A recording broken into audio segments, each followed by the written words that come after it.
Alors les ondes, ça fait partie donc du spectre électromagnétique. Donc voici un exemple.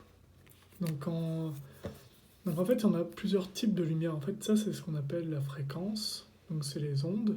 Donc on peut voir par exemple une fréquence qui est basse. Donc par exemple, ça va être tout ce qui est en fonction des sons. Et on va avoir par exemple voilà, à 10-6, là on va voir la couleur que nous, humains, on peut détecter.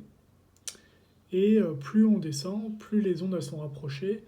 Et donc nous, en tant qu'être humain, on peut pas voir, mais ça ne veut pas dire que la lumière n'existe pas. Et donc du coup, on va arriver donc, dans la tranche des rayons X, ce sur quoi on va travailler maintenant. Donc pour l'inspection par rayon X, donc il nous faudra donc, le moniteur donc, qui va nous faire le rayon X. Il va nous falloir donc une pièce à analyser. Donc, en l'occurrence, moi j'ai pris une pince. Et donc une feuille de papier pour l'impression. Ou bien, moi dans mon cas, vu que voilà, je ne vais pas utiliser du papier, je vais le faire numériquement sur l'ordinateur. Allez, c'est parti.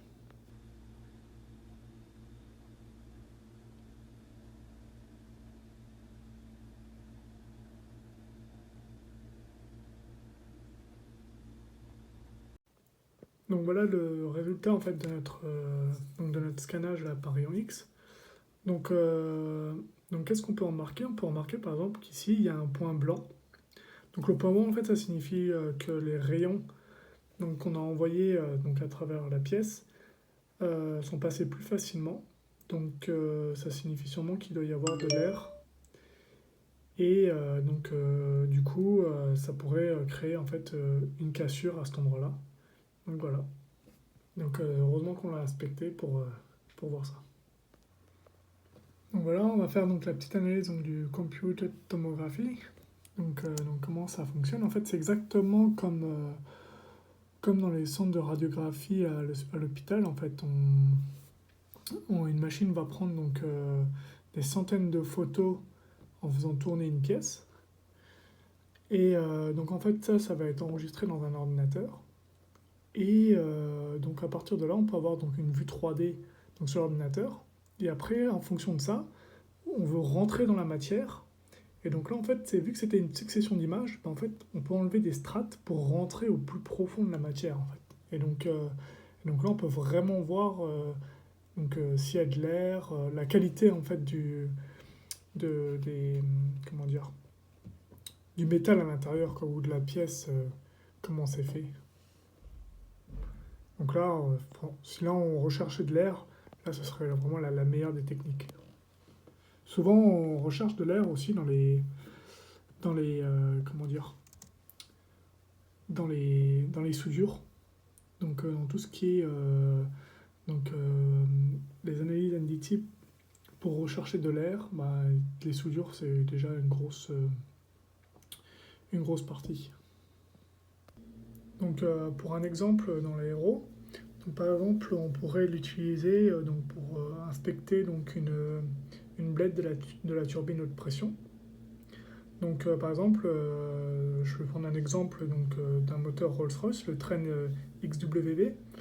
Donc en fait, ils évaluent, donc les ingénieurs évaluent que sur une seule blade, le poids accumulé par rapport à la force centrifuge représente 8 bus londoniens donc par blade. Donc c'est vraiment un poids énorme.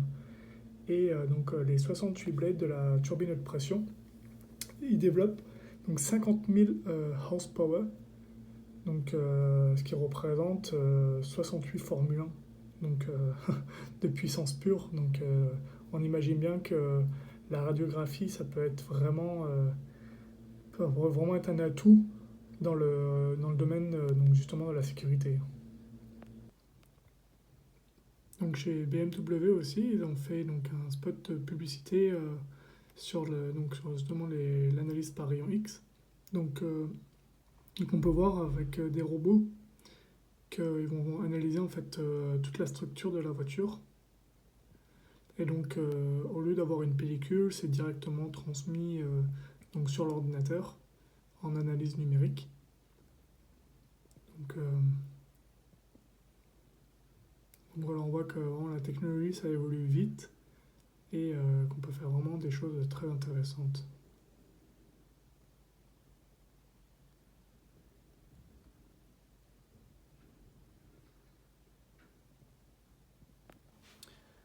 Donc voilà ce qu'on pouvait dire donc, sur l'inspection par rayon X.